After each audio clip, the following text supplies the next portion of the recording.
Hi friends, Pastor Bill Full here in the Green Garden at the Jesse Memorial United Methodist Church.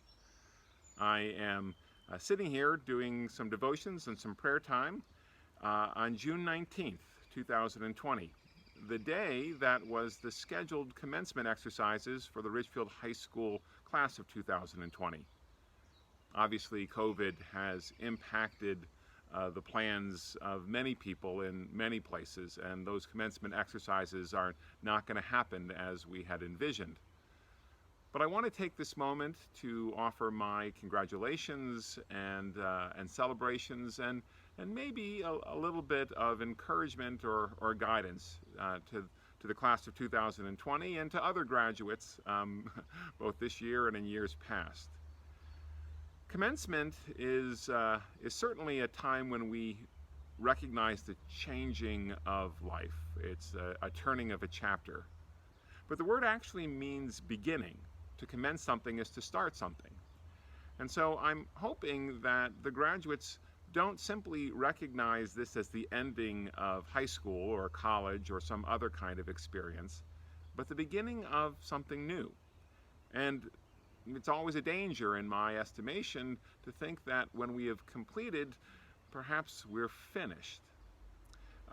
Proverbs chapter 12, verse 15 offers this admonition. It says, "Fools think their way is right, but the wise listen to advice." I hope that you will not stop learning, that you will look for mentors and counselors and guides who can help you to grow, and that you will also recognize that you can learn much as you're seeking to teach and instruct and encourage others, and that colleagues, that the wisdom that emerges from a group is almost always superior to that of the lone genius. Keep your eyes open and look for opportunities where God might show you how you can be a blessing for God.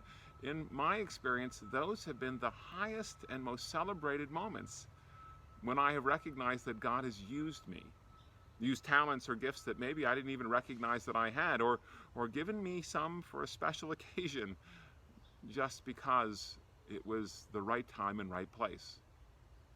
In the Methodist tradition, we follow the guidance of 3 simple rules. And I want to remind you of those if you've not heard them before. The first of those rules is to do no harm. It's to look at the people around you and the situations that you're in and try and put yourself in other people's places and not to hurt, not to say things or do things that are going to cause harm. The second is to be intentionally attempting to do good. What's the right thing, the good thing that could be done, that could be said?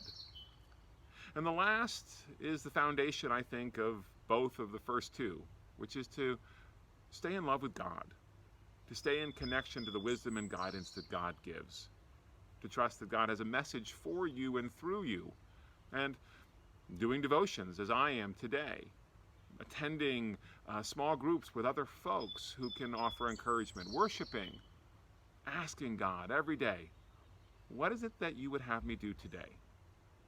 Congratulations, graduates. You've done well, and I trust that there is much more for you. Look for opportunities to use the gifts that you have and to live your life in a way that you will celebrate and others will recognize as worthy of celebration as well, especially God. God bless you.